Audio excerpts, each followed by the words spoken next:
to the 5th Campus Conversation of the year.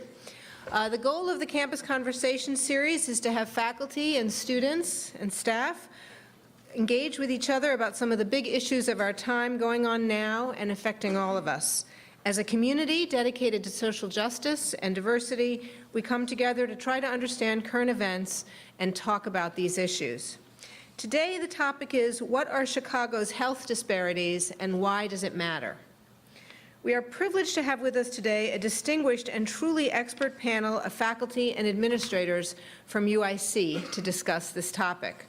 We will begin with Professor Amanda Lewis, whom I will introduce in a moment, to provide some background, and this will be followed by short presentations by our panelists, the Dean of the School of Public Health, Dr. Wayne Giles, the Associate Vice Chancellor and Director of the Cancer Center, Dr. Robert Wynn, and Professor Angela Odoms-Young from the Department of Kinesiology and Nutrition. They will then have a discussion among themselves, and then we will open it up for Q&A from the audience. And paper has been provided on your seats with a pencil so that you can write down your questions. We will collect these questions and give them to the panelists around 1 o'clock, after about an hour of their presentations and conversation. It's now my privilege to introduce Dr. Amanda Lewis. Dr. Lewis is a professor of African American Studies and Sociology and the director of the Institute for Research on Race and Public Policy, also known as IRRPP. The IRRPP was created in the 1990s and has as its mission to increase society's understanding of the root causes of racial and ethnic inequality and to provide the public, organizers, practitioners, and policymakers with research-based policy solutions. In May of 2017, the IRRPP, under Amanda Lewis's direction, published a report titled A Tale of Three Cities, the State of Racial Justice in Chicago. This report examines the changing conditions of Chicago's 3 largest racial and ethnic groups, Blacks, Latinx, and whites, over the last half-century. It finds that ethnic and racial inequities in Chicago remain strongly embedded in the city today across the board, but particularly in the areas of education, economics, justice, and health. And health is the topic of today's campus conversation. The report offers accessible data and analysis, providing an excellent resource for further research and policy solutions. I have read it. I have shared it with many, including members of the Obama Foundation. In fact, just this morning, I wanted to look at it while working on these remarks and realized that I don't have it anymore. I've given away all my copies, even though Amanda keeps restocking my office. So we need another restocking, Amanda. But the IRRPP isn't all that Dr. Lewis spends her time on. She's also an accomplished scholar whose research focuses on how race shapes educational opportunities and how our ideas about race get negotiated in everyday life. She's a perfect example, actually, of engaged research here. She just told me she's on her way out to Oak Park to talk at a school after this. Her research has appeared in many academic journals, and she's the author of the books Race in the Schoolyard, Negotiating the Color Line in Classrooms and Communities, and the book Despite the Best Intentions, Why Racial Inequality Persists in Good Schools. She's the co-author of Challenging Racism in Higher Education, Promoting Justice, and co-editor of The Changing Terrain of Race and Ethnicity. So please join me in welcoming Dr. Lewis, who will provide more detailed introductions of our panelists. Thank you.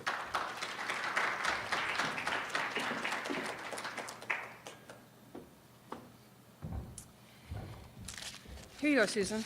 I'll give it to you at the end. There's one right there.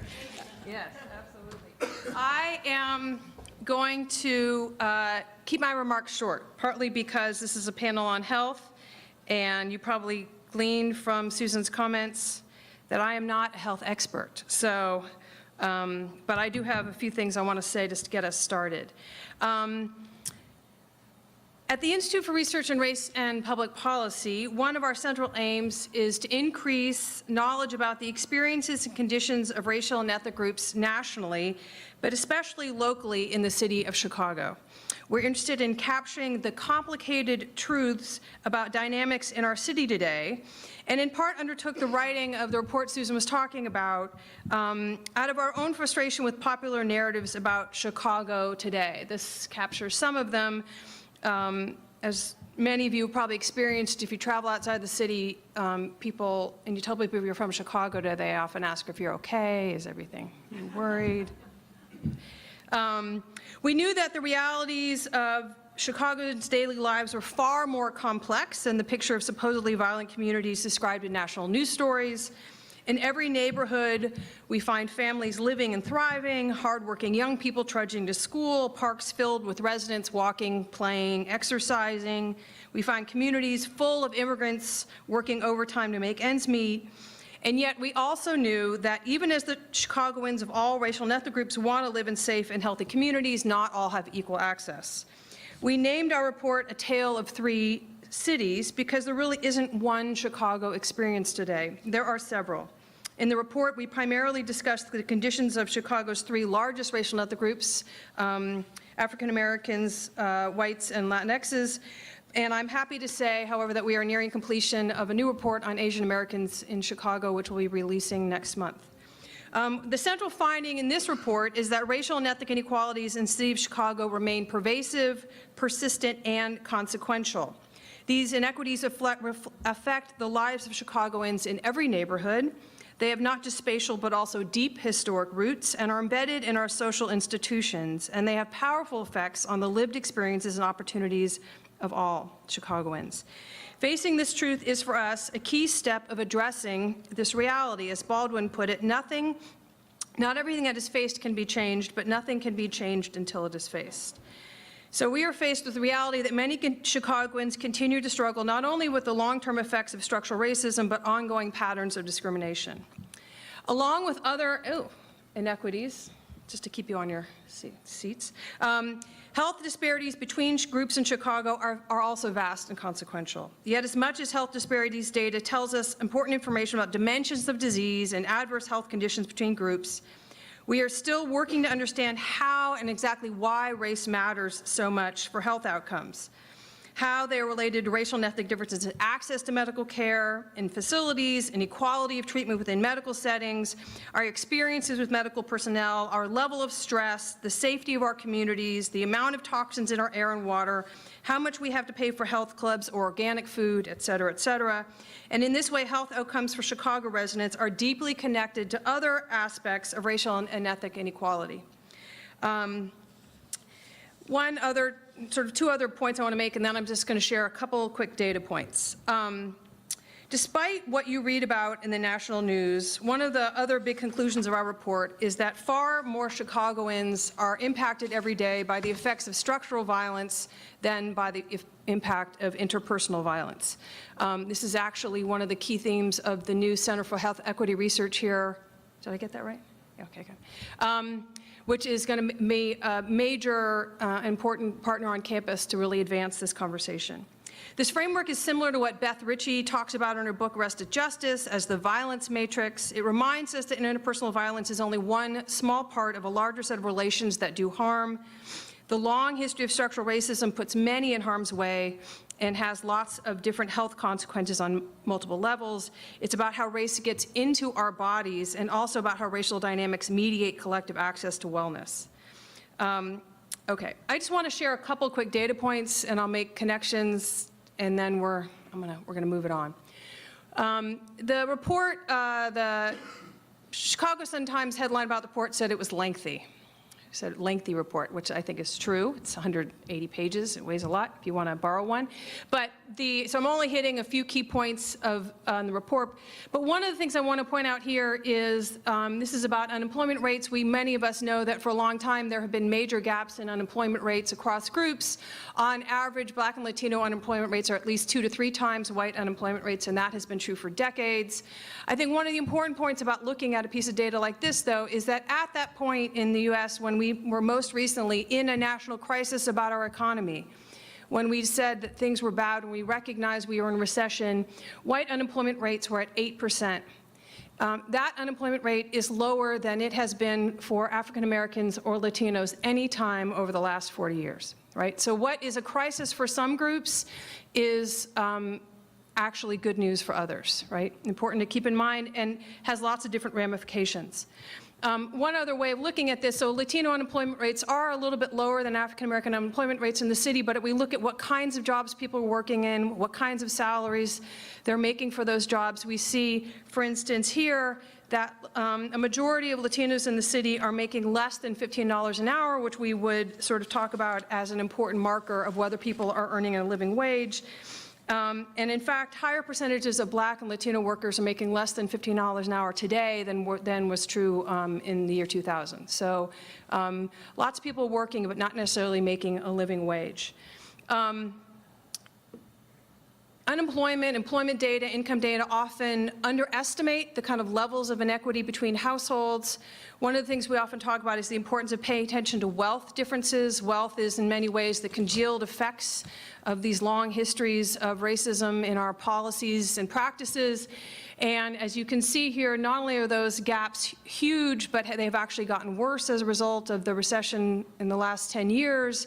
So Black and Latino households have on average 1/18th to 1/20th the wealth of white households. This is national data. We didn't have great data to look dive into this in the city of Chicago. What we did have data on is households who have zero or negative net worth. And you can see here the numbers are about 1/3 for Black and Latino households, about 15% for white households. And I can't emphasize enough how important this measure is. So this is basically a measure of whether you have any safety net in your household at all, for any little hiccup that might come along the way. And it could be even something like getting a flat tire, getting in a minor accident, or as I had to last week, going to the pharmacy and picking up medicine for your kid to find out it was $200, right? Do you have the liquid assets in your household to weather any of these issues? And the answer for many and far too many households in the city is no. Okay. I want to mention this just for one reason. We talk about the mass imprisonment and imprisonment rates, and there's a long section of the report. We talk about imprisonment rates in the state of Illinois. We have the most overcrowded prisons in the country. We have imprisonment rates that have been going up exponentially, and they are in fact not at all correlated with crime rates, which are at their lowest point in 30 years. Part of the reason why this data is important, however, is also just to think about resources and where we're spending money in the state. And if we look at where spending has gone over the past several decades, direct expenditures on criminal justice in the state, that's on corrections, police, and the judiciary, have gone up dramatically, whereas we think about lots of other domains, some of those directly related to health, spending has gone down, partly related. So broadly, reducing health disparities will require, in many ways, turning our attention within and beyond the health domain, beyond individual decision-making or behavior, to the context and constraints of those choices, as well as to the availability of resources and opportunities for health. The reverberations of our collective racial history, along with persistent patterns of racism today, yield stark patterns of inequity we cannot ignore. And I look forward to talking to my fellow panelists about all the important work going on to try to address some of these patterns. Now, it is my great pleasure to be able to introduce three wonderful colleagues here on campus.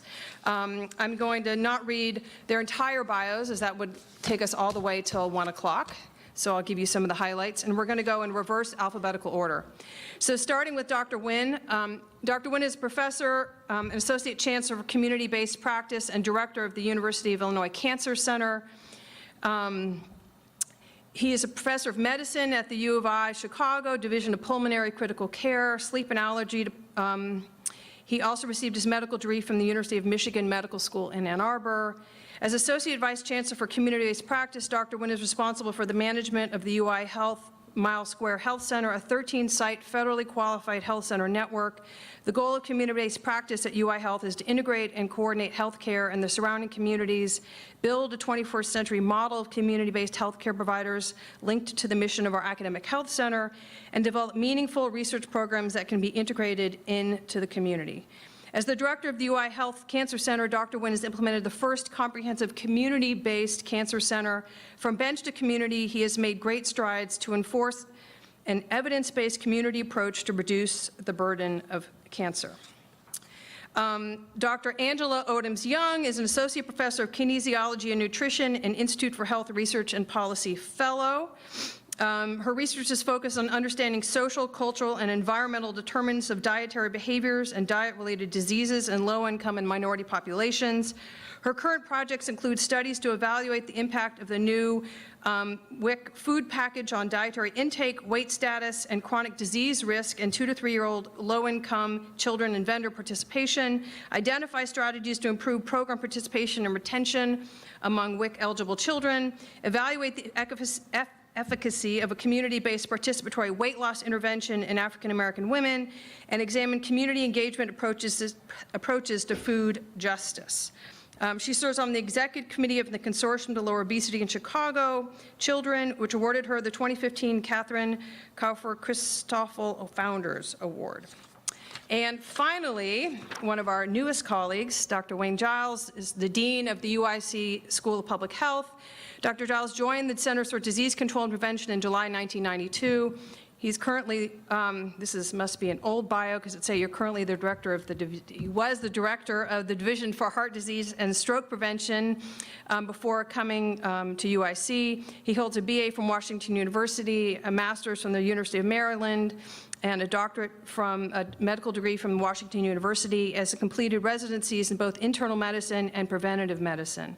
His past work experience included studies examining the prevalence of hypertension in Africa, clinical trials evaluating the effectiveness of cholesterol-lowering agents, and studies examining racial differences in the incidence of stroke.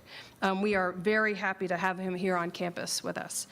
So each of them will come up and present, and then we'll sit down and have a little bit of conversation and then open it up for questions. Thanks.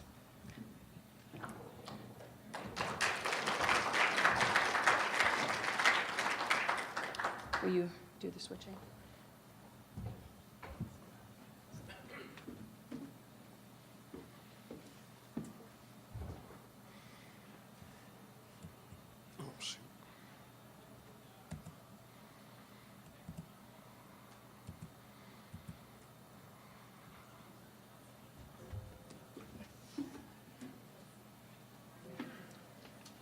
So I think for those of you who know me, I was actually given the memo to keep this under 10, and I will. The original was 5, so I'm going to see what I can do.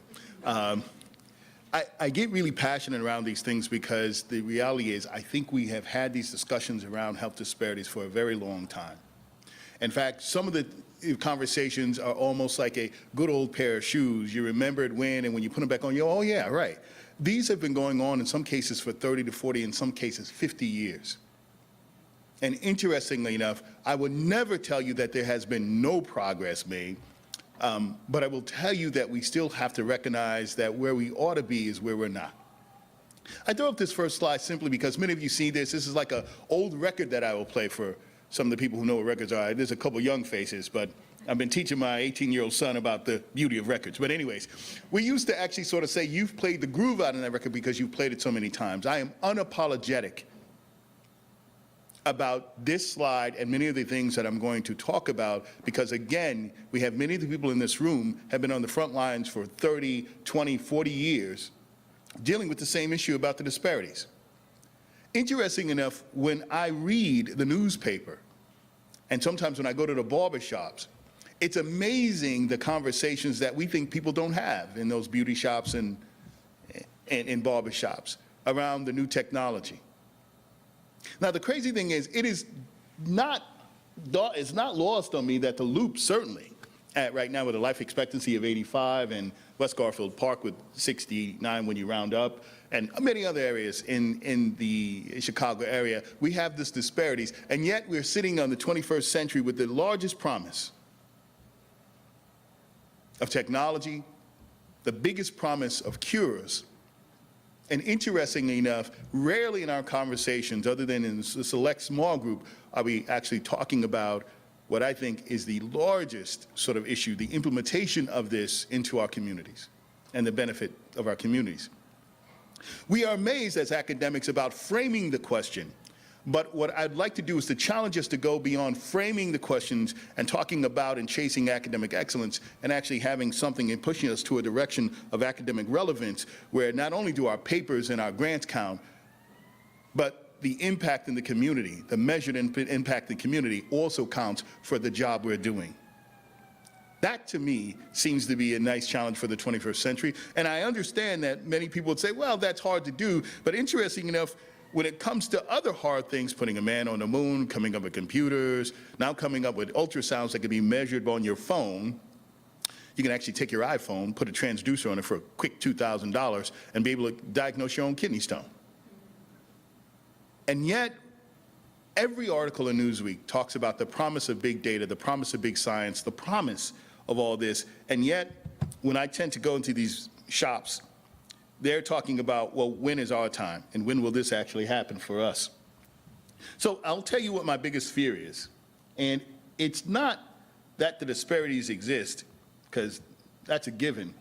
My biggest fear is that these new technologies and these new cures, checkpoint inhibitors, immunotherapies, and all these other things are actually going to work. They're going to work so well that the unintended consequence may be that we definitely improves the lives of some, but not all.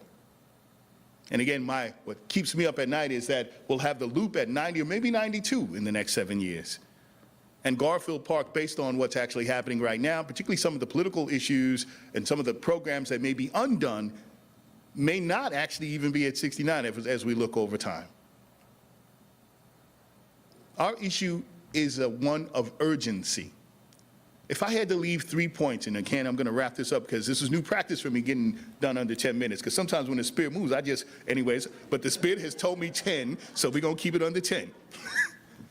But there are 3 points I want to make.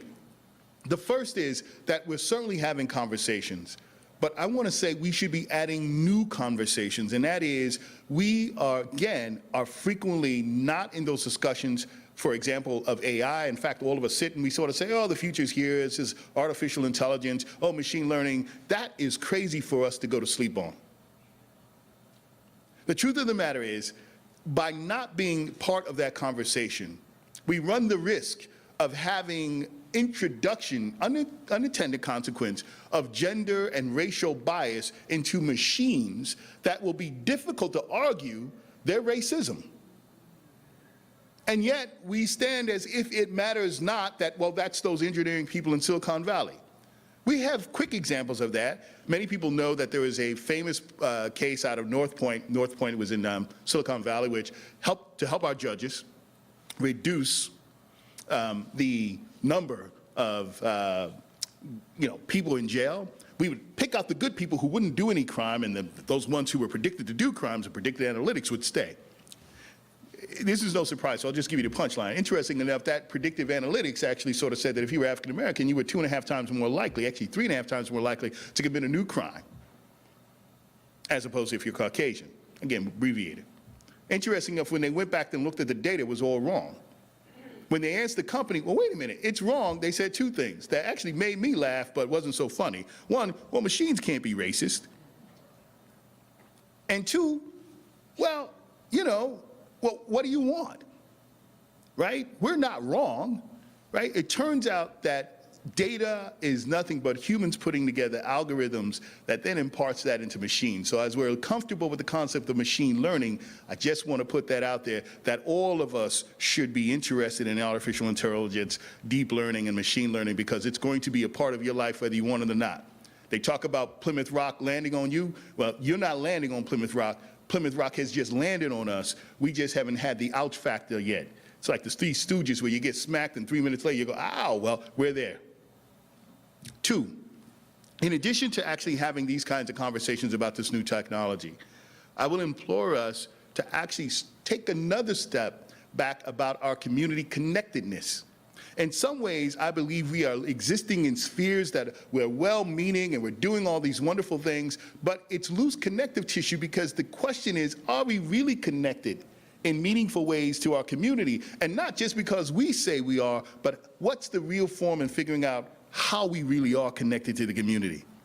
The truth of the matter is, frequently I walk around some of our FQHCs and I ask people about not only UIC, but all these other things about what's actually happening, and the answer is, oh, I didn't know that. Not good as we approach the 21st century. And the last thing I'm going to leave you with and again, I know I'm not supposed to say it, but I'm going to say it anyways, and that is, I think we are at the very verge, we are on the very moment where, believe it or not, people are really looking to public institutions probably to drive the way. And I'll give you an example. I was just in a meeting with a bunch of cancer center directors, and it was the craziest meeting. They were sitting and saying, we have some of the most outstanding cancer centers, and they're directly in African-American neighborhoods, but if you look at where the cancer centers are and the access to these African-Americans to those cancer centers, it's zero. In fact, I had a cancer center, and I'm not going to call them out, but they're in a place where I've been a lot. And they said, well, it's tough to get African-Americans here. And then you started analyzing that and go, because of the insurance. I'm proud to be part of a public institution that Lincoln put together that said we're not just a public university, we're the public's university. And I actually think that in that room, someone stood up and said, this seems incorrect and wrong. Why are we paying for all these cancer centers that are creating all these new things, but none of it's actually getting to the communities they live in? And in fact, someone stood up and said, but I think we have a cancer center director back there who actually has this thing about bench the community. Could you tell us a little bit more about that? It is time to talk about genes to society. It is not siloed, it is all connected, and whether you do community work, basic science work, or whatever, it is time for us to get together, and I believe our rightful place is to not follow what the patterns are, but to create them, and I believe we're gonna create them here. So that was under 10. So whatever said.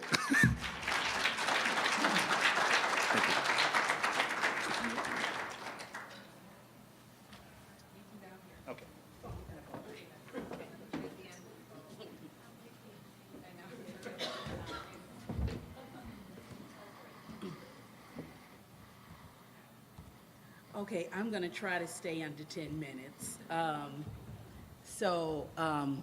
But I wanted to, and of course, Dr. Nguyen is always a hard act to follow.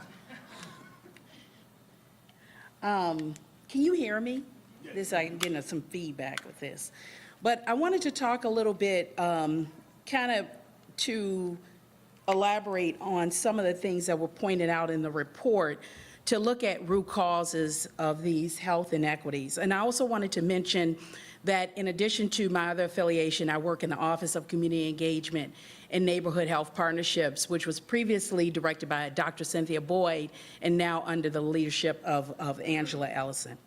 So I think that there was three really takeaways, as was mentioned in the report, that I wanted to highlight and also talk about some work that's being done on the south side of Chicago that's grassroots. I think, as Amanda mentioned, we always go places. I've been to Orlando this week. I was at Hopkins. And of course, when you say Chicago, people do come up to you and they say, you know, basically, are you running for your life? Not looking at some of the assets. So I want to highlight some of the assets in a project that's coming directly from the community to address these inequities. I think the first point is really key, and of course you can take a look at the report, that inequalities between blacks and whites are either stagnant or widening. I think that is a really important point, because when we look at the dollars that have been spent in the years that we've been doing disparities research, I started graduate school in the 80s, and I still feel like, or late 80s, I still feel like we're having this same conversation, and when I talk to some of the elders in my community, they really feel like they're having the same conversation.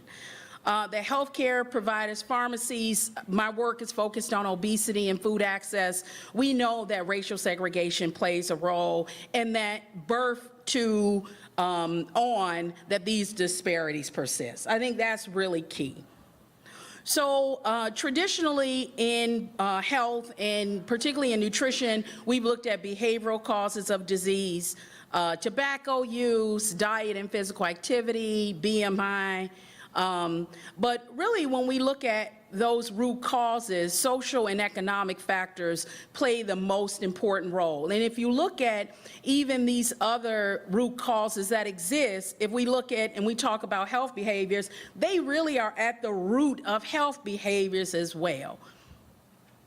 There was a really good report that came out, and this may be difficult to see, a National Academy of Science report that really highlights when we talk about disparities in Chicago or inequity in Chicago, that it's historical, political factors, and it persists over the life course. And I think that this diagram is really an important one. It's the systemic level, so when we talk about immigration policies, incarceration policies, predatory banking, community level, differential resource allocation, racially and class segregated schools. So it's multiple levels. Institutional level, also avert discrimination and implicit bias, and then interpersonal level, because institutionalized racism, stereotype threat, and embodied inequalities are really important. So a lot of times, and I can give an example, we talk about food deserts, but the biggest inequality when you look at food access of African Americans started in slavery. So we talk about things as they're being very recent, but we know that they have persisted over 400 years plus. So the goal is, when we look at solutions, is to move upstream to have population impact. We have refined our technique in counseling and education, or I should say not refined, but given a lot of emphasis on counseling, education, clinical interventions, but less so on population-based strategies, really to change the context of healthy decision-making or deal with things like structural racism, socioeconomic disparities, and inequity. So really what we need to do is think about interventions to go upstream, further upstream. And I want to give an example of that in Imani Village. Imani Village is a sustainable, eco-friendly, mixed-use, green, intergenerational community with a village environment committed to lifelong education, health, and economic development. Imani Village is a project that's being developed at 95th and Cottage Grove by Trinity United Church of Christ. And Trinity United Church of Christ started an LLC called the Trinity 95th Cottage Grove Planned Community Development to develop 30 acres that was purchased at 95th and Cottage Grove into a village called Imani Village that restores and supports residents as well as impacts the surrounding community. Trinity is under the leadership of Otis Moss III and is one of the largest congregations in UCC and has over 70 active members. So why Imani Village? And I may skip this based on time, but as was mentioned, in addition to Chicago overall, the area surrounding Imani Village is also, you see the disparities, health inequity at work. When you look at social needs, when you look at hospitalizations due to hypertension, hospitalizations due to diabetes. So the purpose of Imani Village is really to look at those areas that are consistent with community level health and wellness. So in a community, if you think about communities that support people, you have access to recreation and open space, access to healthy food, access to medical services, access to public transit and active transportation, access to quality and affordable housing, economic opportunity, complete list of neighborhoods, safe in neighborhoods and public spaces, environmental quality, and green and sustainable development and practices. So this is Imani Village. This is the site plan. Advocate Medical Group is a partner, and they're developing a health center at Imani Village that will be open in December of this year or January of 2019. There's a housing partner to look at affordable housing. I'm working specifically on the Urban Ag and Food Hub, where we're developing, there's a 30,000 square foot building on the site of Imani Village that we're developing into both Food Hub, where you have the back of the house, as well as healthy food retail, in a partnership with the Nature Conservancy to look at overall sustainability and conservation. So I think the common theme of Imani Village as one example is also what we need to look at when we redesign communities to be supportive of health. A living, healthy, green, educated, empowered, and inspired and whole. So really, we think about policies, we think about statistics, but I still remain in Roseland. I still live on the south side. I'm not leaving the south side. So when you look at it, when I talk to my neighbors, it's about the data, as Dr. Wynn suggested, but behind the data are people. And so we want to make sure that people live as whole human beings and that they are supported. So thank you.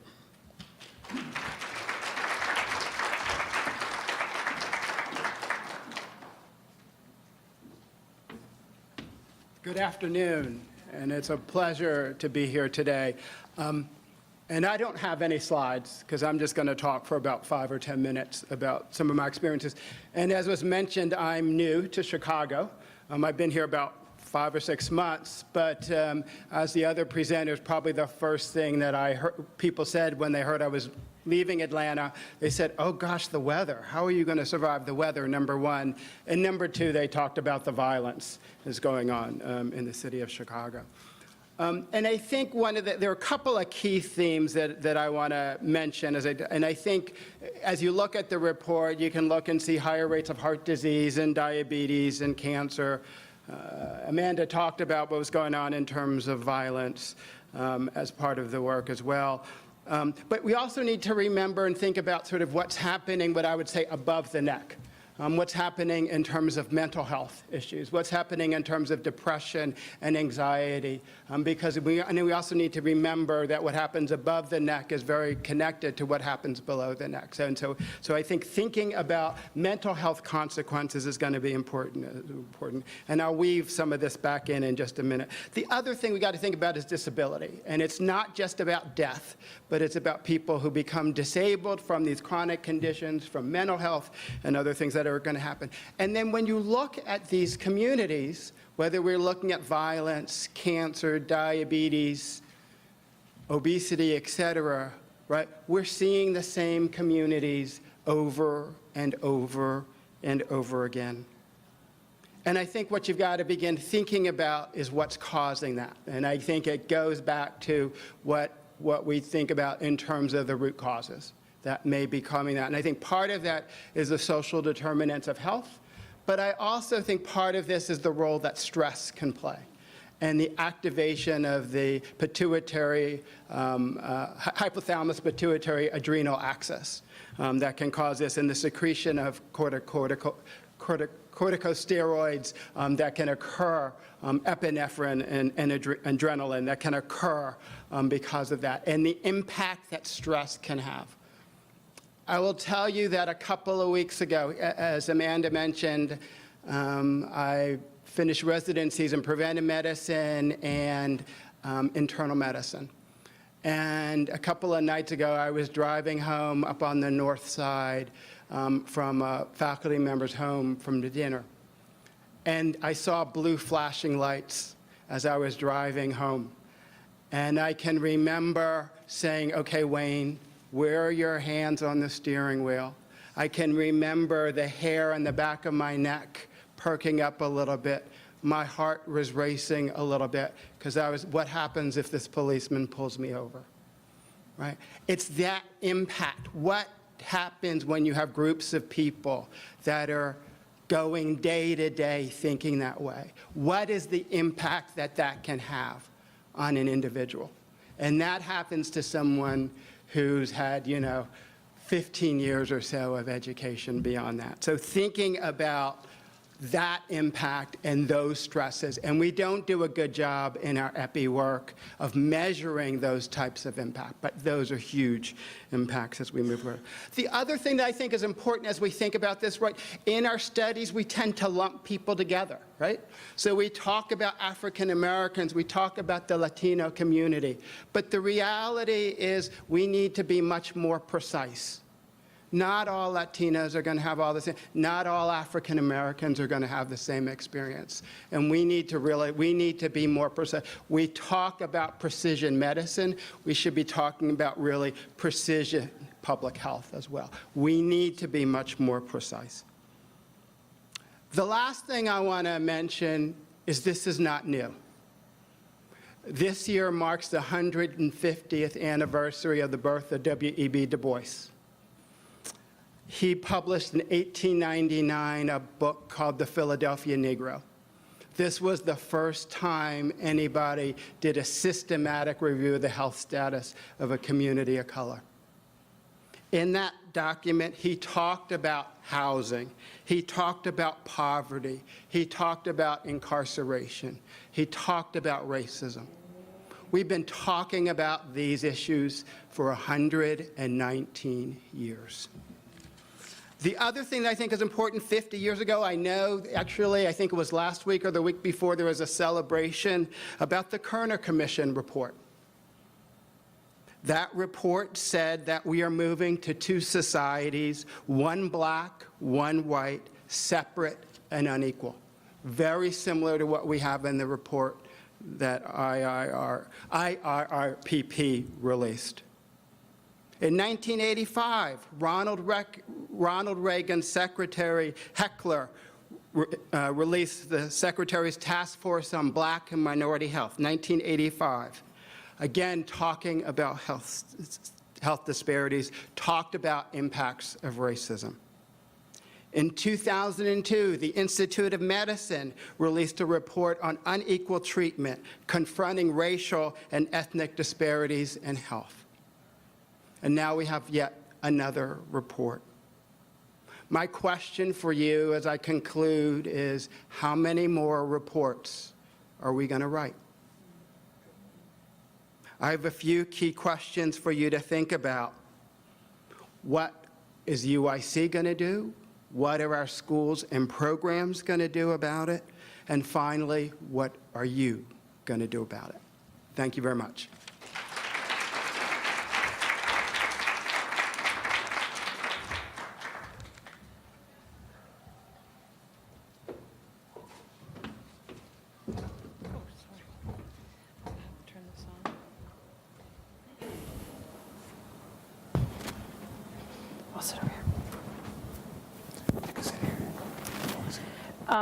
I'm going to start us off just with a question, just to get the conversation going, and then we will open it up to the audience. And that was actually a perfect transition, because one of the things I'd love for each of you to begin by talking a little about is what, and this is launches beautifully off of something that Dr. Nguyen said, which is, if we think about UIC as the public's university, I do want to think from each of the places you're situated, what is UIC's role in beginning to think about what are we doing currently, what are the most exciting things you've seen on campus about making an impact in the city around these health disparities?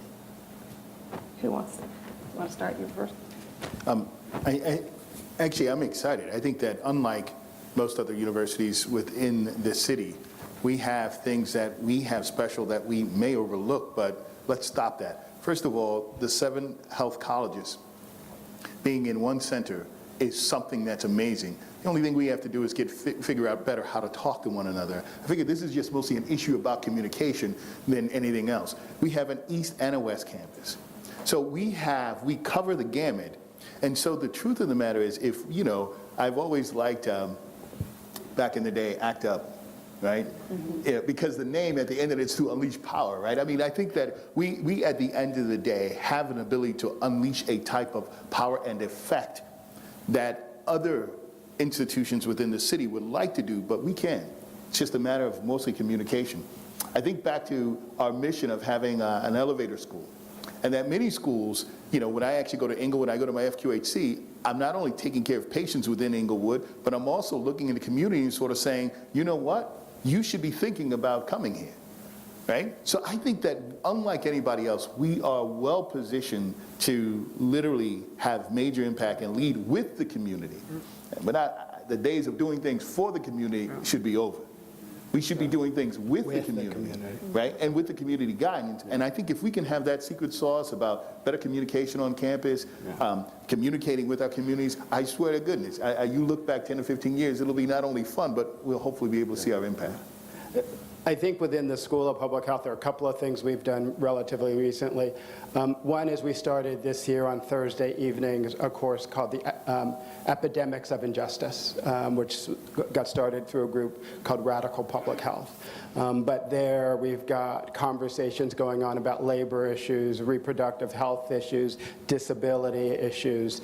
So I think that provides a really nice opportunity for students and faculty and community members collectively to have conversations about sort of racial and ethnic health disparities and other health disparities that are going on and sort of opportunities to take action. The other thing is Policy Link, for those of you who know, will be actually April 11th through the 13th having their conference on health equity and health disparities here in Chicago, and we'll be sending a delegation there as well. But I think it will provide a nice opportunity also from additional discussion around some of these issues as well.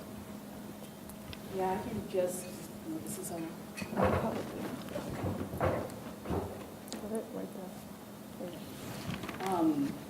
Speak briefly about too, and I know Dr. Nguyen didn't mention SHARE, which I think is an excellent initiative to look at structural violence and to look at science, you know, the traditional research, but also be community engaged. And I think that's really important from a standpoint of our, on the research end, but also on the student end. Several colleges, including the Applied Health Sciences, has really focused on understanding how we can provide community experiences for our students. I think the students are really important because there's going to come a time where we're not here. Yeah. And the students really have to be the group that takes on, they're that next generation of practitioners.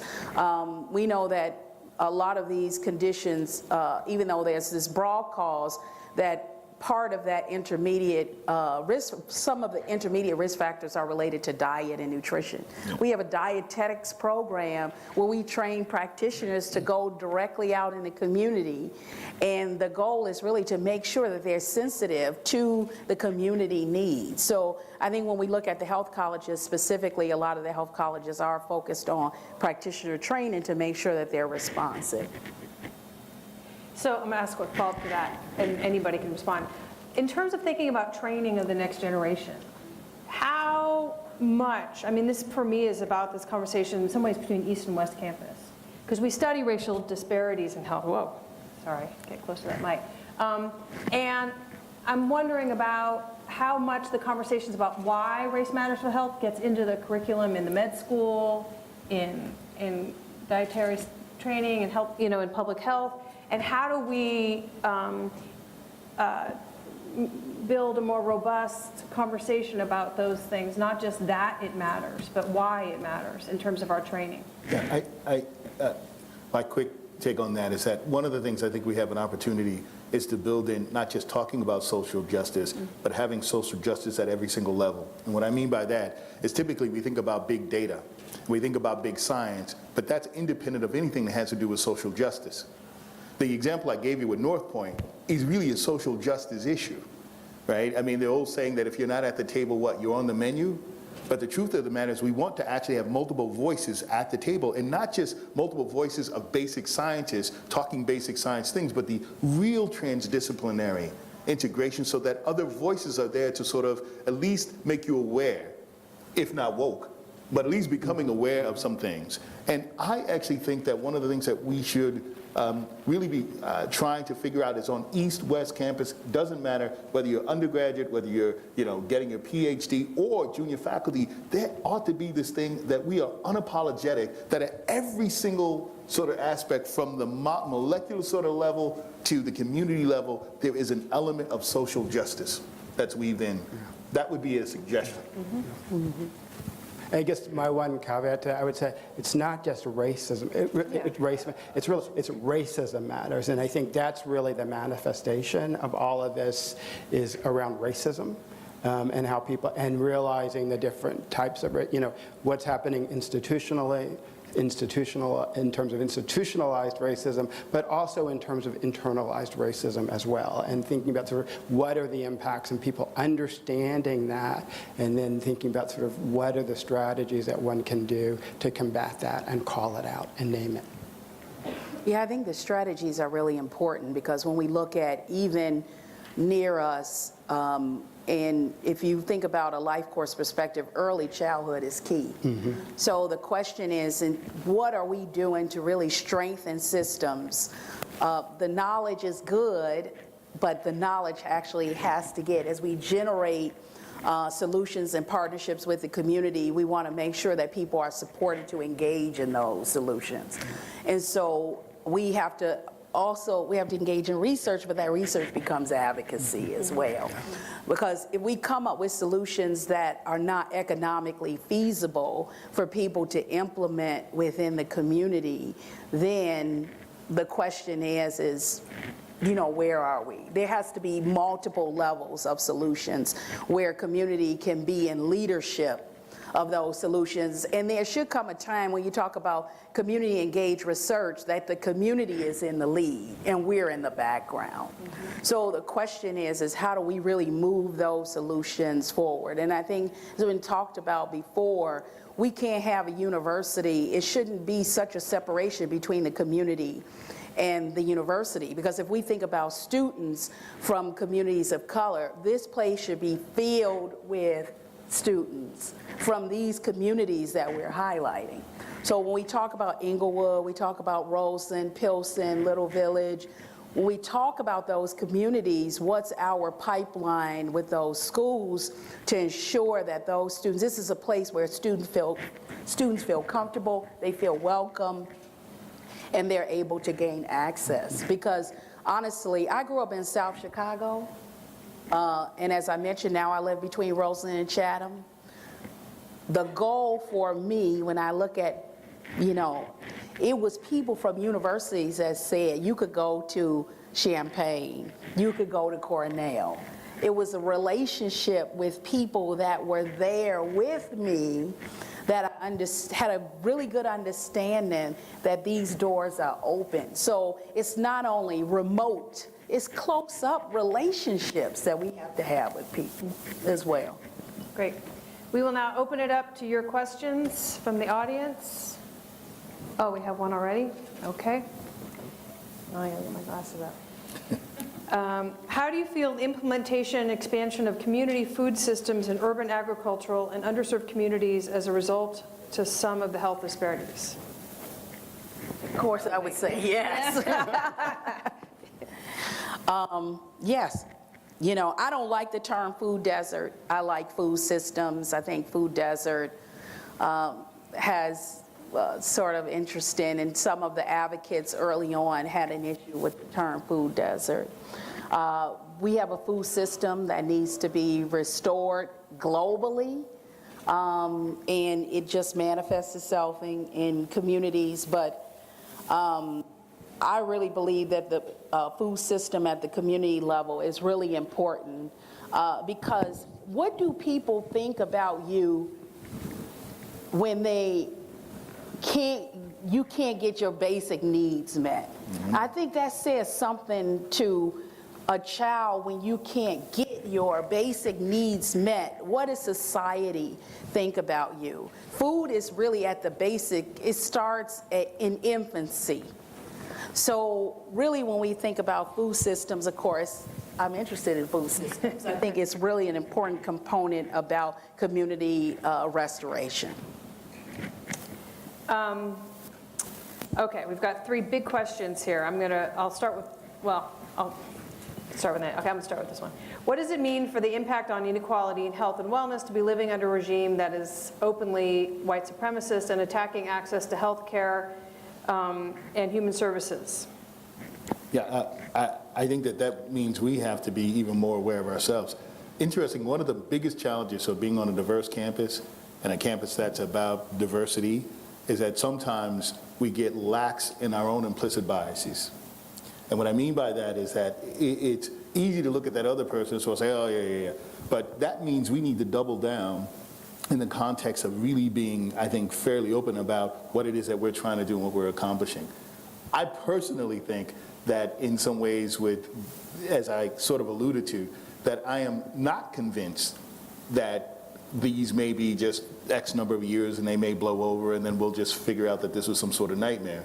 I am prepared to sort of, I am cautiously optimistic that hopefully with the clouds and the storms that are happening now, we're planting the seeds so that once the cloud storms break, we will have some growth. I still think that we should be committed to that because the reality is, I think if we are paralyzed by what we sort of see on TV every day, I think that we're just further behind. So I've taken, as the Cubans would say, pa'lante, pa'lante, just keep moving, keep moving. Mm-hmm. I've taken the sort of approach that's what we're going to do, and that's, I think, what we're about. But it is an interesting time. So I think as I think about the advances that have occurred, it's because of policy, and it's because of policy at the local level and largely policy at the federal level that's occurred. And we are currently under an administration that is very adamant about rolling back policy. And I think I heard something last week at a meeting where they said for every new policy, they need to dismantle 7 policies. They dismantle 7. I think it means we really need to be vigilant.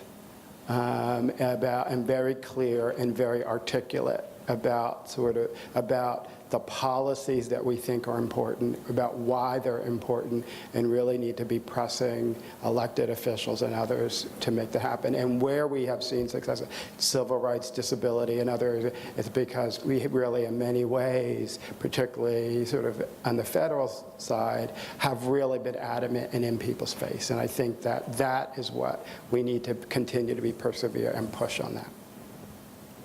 Although I do want to interject into this, that there's this national context and then there's a local context, right? And especially given that we have several big elections coming up, I just wanted to open up the floor in case anybody wants to talk a little bit about, because the state level politics particularly has had a huge impact on health services in the state. Do you want to? The aldermanic matters, local politics matter, it matters. Mm-hmm. From your alderman to your, to the water person, it all matters. And actually, the more that, not just here in Chicago, the more I'm everywhere, I'm starting to figure out that people are starting to get woke again, if you will, about the fact that our activities are needed to be engaged at the community level and support of the community level to actually assist in raising voices to that. It's not just, people do have so much focused on the president, but they're forgetting the governor matters for us. Mm-hmm. And a strong governor, I've seen it, a strong governor, despite the president, can actually do wonderful things within a state. So from the governor to the state reps, the reality is I finally have gotten it all together now. I used to, in the history class, we used to talk about the different divisions of things, and we even got down to back in the councilman, and I used to say, but it matters in ways that it probably has always mattered. I'm not going to say it matters now more than it ever mattered. It has always mattered, whether we wanted to know it or not. But now it's a time really for us to get involved in a very meaningful way with our communities. Mm-hmm. I think that's key, and I'll just mention that briefly, because we were at a high school late last week as part of a community-based organization registering youth to vote. Come on. And the number of youth that turn 18, youth can register right now at 17 for the election in November, and many were not aware that they needed to get registered, or they were just so busy with other things that they were not registered. And I think that's important on our college campuses and our high schools to make sure that youth are registered to vote because they have a voice, and to make sure that youth understand how important the issues are. Yeah. I will say I was really pleased to see the email that came out last week about opportunities for voting on the campus. I think that shows great leadership on the part of you, and that was really cool to be part of that. I'm going to start using a strategy of offering several questions at once, and you can decide which one you want to respond to, because I want to try to get as many of these. So these seem sort of related. One is about the role of public policy, which we started talking about a little bit, and how public policy can help really get at some of these root causes. And then related to this, somebody asks, without a single payer system, how can we alleviate the disparities of medical workers in facilities when doctors in affluent areas make more money than doctors in impoverished areas? Policy. Okay. Sure. So I think a couple of things that I'll say around policy, and actually I'm going to try to touch on, actually I'll do the second one first. Okay. I mean, one of the key things to me is really important is around access to care. And having health insurance. And so one of the last publications that I did when I was at CDC was an African American vital signs, which looked at differences in African American health by age group. And one of the things it found was that for people over the age of 65, while in the 70s, 80s, and 90s, and early 2000s, there were very large disparities. In the 2000s, those disparities essentially went away among people over 65. And I think it's not the case in younger people. And I think one of the things you have to ask yourself is what happens when people turn 65 that can lead to that. So one of the things folks get is, right, folks get Medicare, folks can get Social Security. So there are a number of very important policies that get implemented. And that gives people access to care. And that, we know that's important. However, I also think it's important that we remember in terms of health disparities that even having access to care does not mean that disparities go away. And that we need to do things within the healthcare system. We need to activate patients so that they know the appropriate questions to ask, so that there aren't barriers such as co-pays, et cetera, that limit their utilization of health care. And I think that's important to remember. So there's sort of a, yes, we need health insurance, yes, we need coverage. I'm very concerned about what potentially is going to happen with the rollback of the Affordable Care Act. But we need to remember that's not the whole story. But I think where you do see policies also, so thinking about also things like increasing the minimum age, a minimum wage can be really effective in terms of helping improve equity and making sure that those broad-based policies are enforced equally across communities. And I think the only thing I would add is that definitely access to care, but I've now created a little nuance with that and said access to quality care. Yeah. Because in many of our communities where some of the doctors that you're probably talking about, they also have a lack of resources to take care of their patients. And so there is this push for really having access to quality care that I'm absolutely driven by, and I think Wayne and many of us, I mean, we're all on the same page. I just want to add one small thing, because it's also access to food assistance. Right. Those policies are critical at this time, given the Farm Bill, and looking at, I mean, there's other things that have been shown, like earned income tax credit, to change household food stores, stores, it's household food quality. But I think really paying some attention to food assistance policy at this time is really important. Okay, two questions here. We need to start thinking about how we can make programs for health and jobs more accessible to the people who are less fortunate. How are we going to help those who suffer from mental and physical ailments, who don't have a degree and need help? How are we going to better reach the people who need the most help?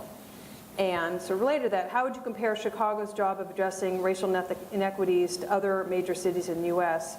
Is there anything that we can learn from other cities and vice versa? Dr. Nguyen, I thought this might be a nice opening for you to talk about anything you learned from the Cuban delegation. Yeah, well, the saddest part is that from around the United States, there hasn't, there are some efforts that are actually happening in Boston area. There's some different areas scattered throughout the United States, fairly small, usually focused. I think that the Cuban experience that I had actually was a redefining moment for me, because it really is going back to what, and I wouldn't call it out normally, but people like Dr. Murray and others had already thought about in the 70s. That is, you had to be connected to your community. The whole purpose of having community health centers was that it was a connectedness and a connected point and an anchor for the community to actually be involved in its own health. So what I learned from the Cubans was interesting enough, almost a look back at how you have lower resources and in some cases, better outcomes in lower resourced areas wasn't magic, it was just involvement. Involvement and engagement of the community in their own health, involvement and engagement of the system in a real public health way in which there was this partnership that actually existed. And believe it or not, people don't want to talk about data, but when you get in a cab in Havana, you have a taxi cab driver who can tell you about the infant mortality rate in different provinces. And so this conversation that, well, our people are so, no, they're not so, no. Our people in every community, I think, will surprise us about what they know and actually put us to shame in how little we know about those communities. So what I have learned is that in an era of high tech, I like to push this concept of high touch as well. And that's where I think that implementation science and the implementation of policies and our ability to sort of lead the country, and I don't say that, it's not hubris. I'm not trying to say that to just be provocative. I really do think we have an opportunity here because we have the right type of people here to figure out in the 20th century, how do we re-engage, reconnect, because that is actually going to be some of the secret sauce of improving health in the 21st century as well.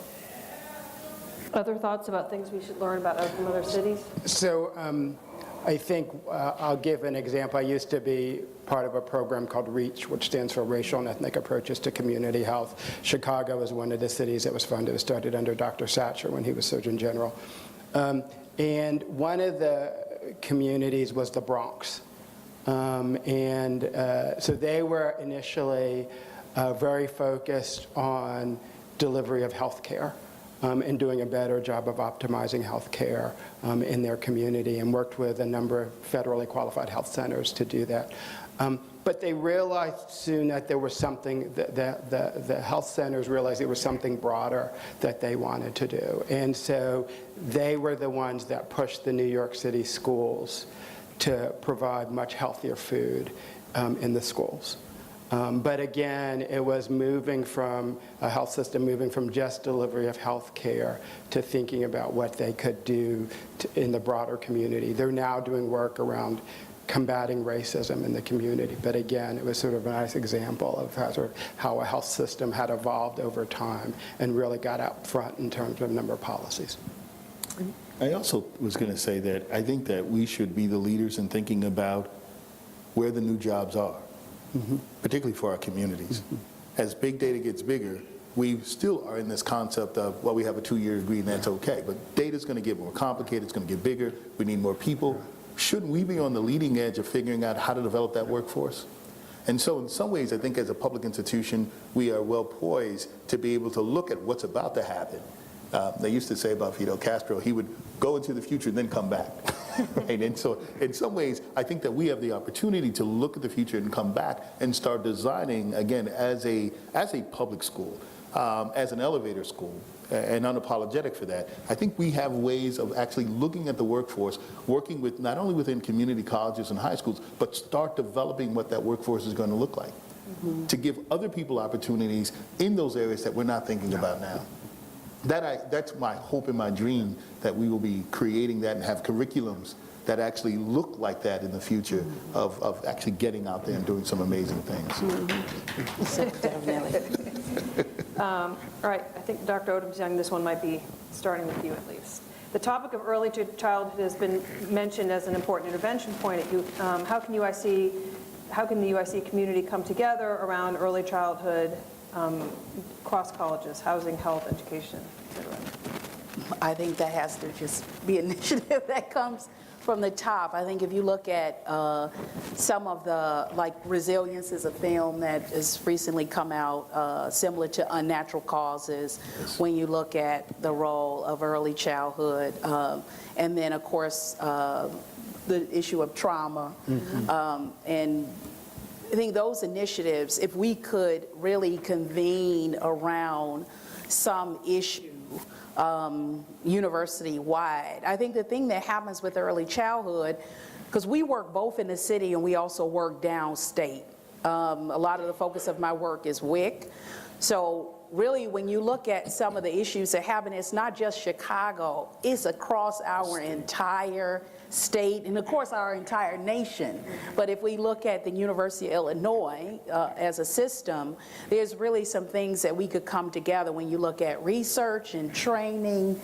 Really, if you take the life course perspective, if we don't address pregnancy and early childhood, coming in when somebody is, you know, an adult or even in adolescence is good, but we really have to look at that early life. It's critical from both a psychosocial and mental health standpoint, because women in pregnancy that face trauma, we know that it can impact not only your mental health, but also epigenetics, how genes are turned on and off, issues, brain development and architecture. So I think that it is very, very important that we, as a university, look at early childhood and what we can do together. Okay, this sort of builds on the question we were talking about a minute ago. As a health science student that is not taught a lot about race and racism, how do I advocate for the education or educate myself other than attending talks like this? I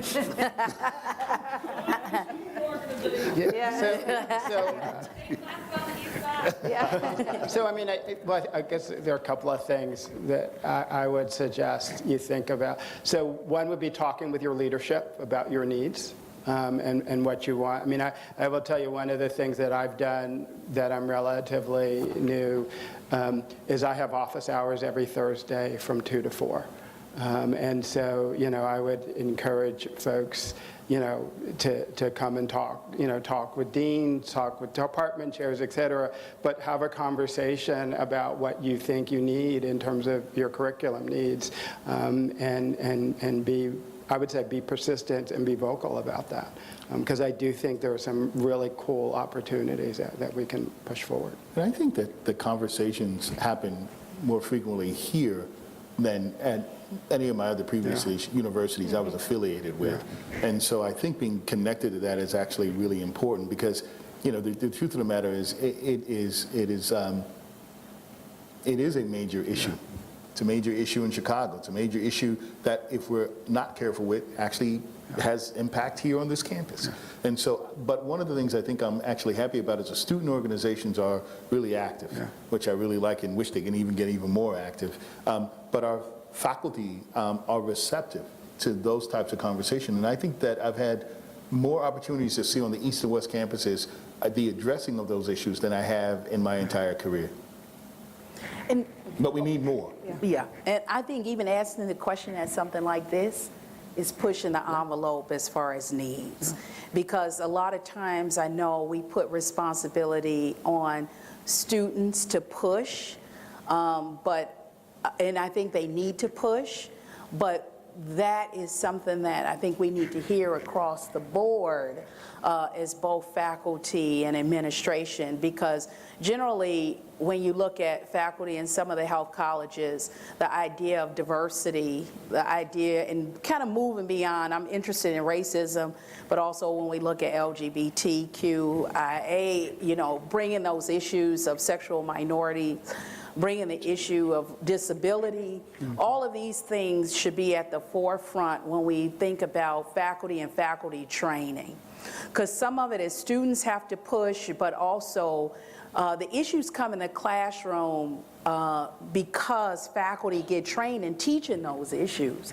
And I know some folks, if they have not been trained, may not feel comfortable in bridging those issues. And honestly, from the experience of both as a student and a faculty, sometimes when folks are not trained, you don't want them bridging those issues because they're not going to bridge them with the level of sensitivity that's needed.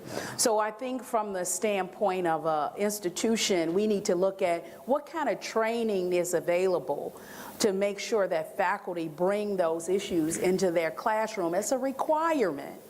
Not that we want to, I'm a faculty member, not that we want to force people to teach certain things, but we have to make sure that, because it's the wave of the future, if we're going to make sure our science is right and up front, we need to make sure that faculty have a good understanding of that and that they get trained to do so. I'm going to actually make a plug also for, in addition to racial issue, which affects me every day, to be honest with you, sometimes big, sometimes small. But I'm going to actually make a pitch also to not lose sight of gender issues as well. I think that we're in an era that as we look and hopes for my daughter in the context of her ability to have leadership in certain areas and being able to sort of be able to thrive and to think and to be part of engineering and all these other things. Again, what was interesting about North Point, that North Point incident had not one, it was all Caucasian men, the whole crew.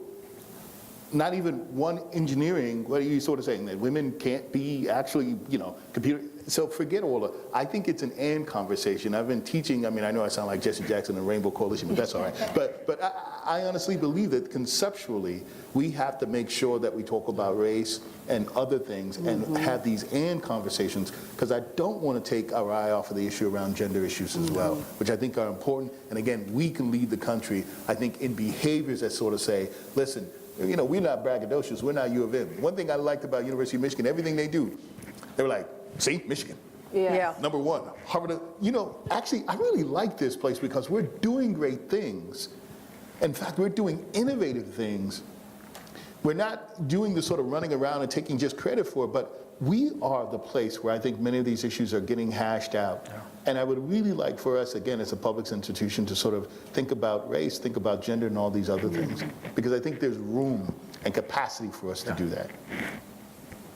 Yes. I want to just also add to this last conversation about thinking pedagogically and what happens in our classrooms, that very naive, there was a moment actually when I was teaching at Emory for a minute, and everybody there was pre-health as far as I could tell, when I was teaching an intro race class in sociology, and it occurred to me in a moment when we were having a perfectly developmentally appropriate conversation, but one which highlighted the fact that most of the students were operating with all the kind of rampant racial mythologies that fill our society, but that would be dangerous within any, well, that are dangerous in many spaces, but particularly dangerous in a patient room, you know, and when people are projecting those mythologies onto people's bodies and all kinds of things. And I realized that these all people were about to go to med school and nursing school and all these places. And how much work we have to do still on really directly confronting all of those kinds of things in our practice and in our teaching. And I don't know enough about the curriculum across the health colleges, but I do regularly hear from students who say, we don't ever get to have this conversation, how can we have this conversation more?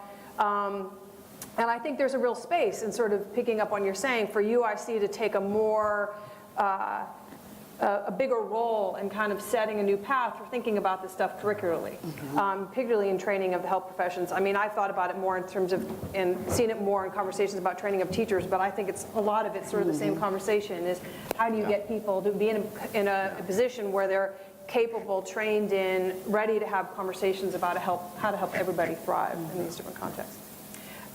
Okay.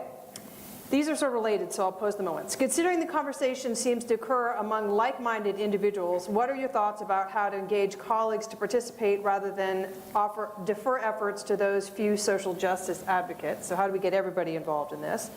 And sort of related, solving these issues involving health disparities seems to require true interdisciplinary action.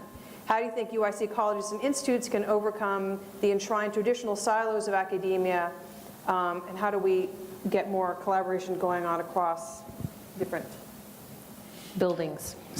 So, you know, around the 7 health colleges, you know, one of the things that is the rage right now is interprofessional education. And so you know, we're going to have, I think in a couple of weeks or so, what we call IPE Day, where we get students from all the different colleges all coming together and so, you know, and I think we're focused, right, I think the next one's going to be on opioids, I think, if I'm not mistaken. But we should think about the opportunity that provides us to in fact have a very broad conversation about health disparities and how we could frame some of that and really to address that. And I think we could think about, you know, across the college. So I think that's one thing. But there might be other opportunities where East and West could come together and students could think about, and faculty together could think about sort of some sort of brain trust, where think about sort of potential strategies around addressing these issues. That could be some cool conversations. I think we're actually, the funny part about that is we are underway right now with what I'm going to I used to call the grand experiment, but I've just moved it to the big idea. And the big idea is, how do we move people who are traditionally not actually so focused on these issues and get them involved in the conversation and actually get them moving towards the same thing? To do that, I think you need essentially in my mind, in this case, a big effort. The big effort is not just changing the campus minds around basic scientists, our clinical people in the context around health disparities, but actually, and I say this with all the humility that I really mean this coming from, but we are now making the big idea of how to change the country so the conversations are starting. What do I mean? Our effort in trying to be an NCI designated cancer center, the first of its kind, that is unapologetic about its focus on disparities, which doesn't always mean race, right? But disparities. But certainly we're unapologetic about the racial issues of life expectancy. To me, is not only a big idea, but sitting in that room, I had probably one of the proudest U of I moments I ever had, recognizing that there is no one else who actually is saying it. And when they say it sheepishly. It would be great if we, right? We've just got rid of the great. We're like, this is what we're doing, and it's going to take the effort from the East and the West Side campus to sort of do this. I'm really proud, again, I don't say this lightly, that we have an opportunity. Now, what we do with that opportunity is on us, but we finally have an opportunity to sort of change the conversation, because once that actually happens, and you say, well, there's this elite club of NCI designated cancer centers, and, well, wait a minute, one's at UIC? To be at the table, to be the consistent voice, to be unapologetic that, yes, we're doing this, and yes, we hopefully will be the role model or the models for others to sort of join, if not at least push people and push the envelope, is something about how to get others on board. And so I think that we're finally trying to figure out how to do that. I'm really happy, but I think that I only use the NCI designation as an example. There are probably many other things that we could be doing across campus, East, West campus, different things to sort of get together to do exactly the same thing. But that was one just concrete example of how we think we're going to change the needle on the conversation, so that 10 years from now, it is not unusual. And people say hey, you know what, I walked in a room once and someone sort of said, hey, who, Dr. Wynn? Oh, are you in the right meeting? And I said, the Cancer Centers Director meeting? He's like, yeah. I was like, yeah, right? It was surprising for him, and he almost said, I have never seen a black director, and I said, it's okay. But I think that we are, again, slowly but surely, by concrete efforts of communication and getting intra-colleges, intra-departments together to sort of, let's do the big idea. And I think that we are doing it. So we'll keep you posted. You know, I have really two comments to that. I think one is history. We can't really forget that these things happen every so often that people think, okay, we need to come around something. And if you think about universities and the issues that have emerged over periods of time, you know, I think it's really important to think about what has worked. We can't just be starting with a blank slate. One of the things that I know traditionally has worked is funding. Funding that brings scientists together across different disciplines. And I think the other thing is that at the top, if there's some efforts, I think Amanda spoke to this, all it takes is planning. Do we have a task force of people to really look at the curriculum and figure out how do we have, because the way we get credit and tenure and these things sometimes can be barriers.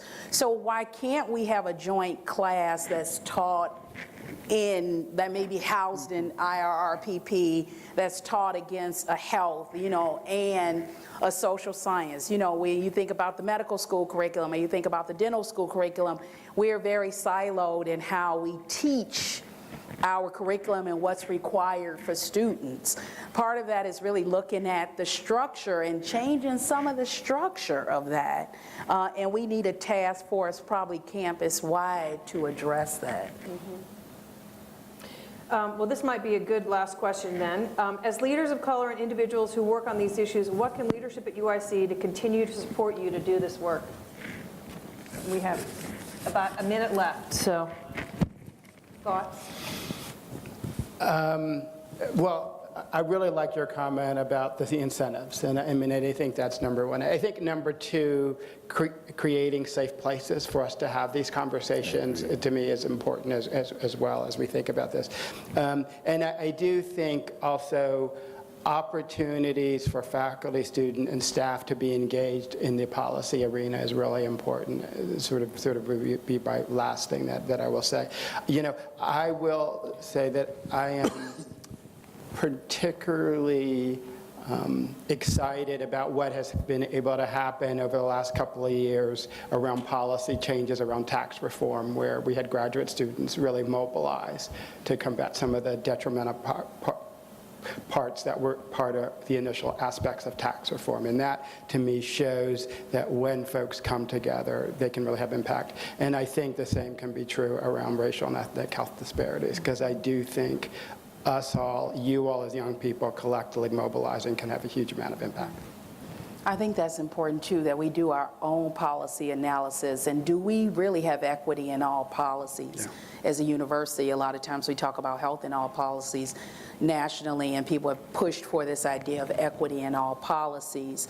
When you look at institutional policy, we can really be the leader in that. We probably already have places where we have equity in policies. And so when you talk about, you know, student training or research, if we are, you know, the conversation is moving forward, I think that next step is really to look at our policies. Because the thing that kills progress generally is, one thing is we've always done it this way. Second is that we don't have the resources.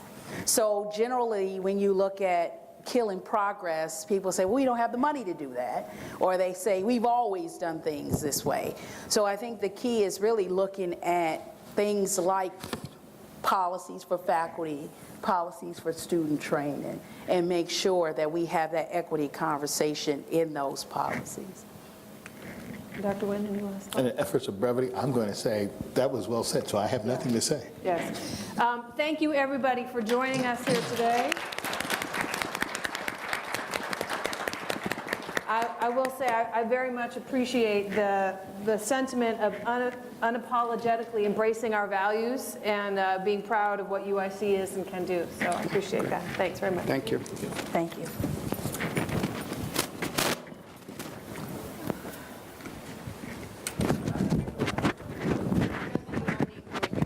Oh, yeah, we'll take it.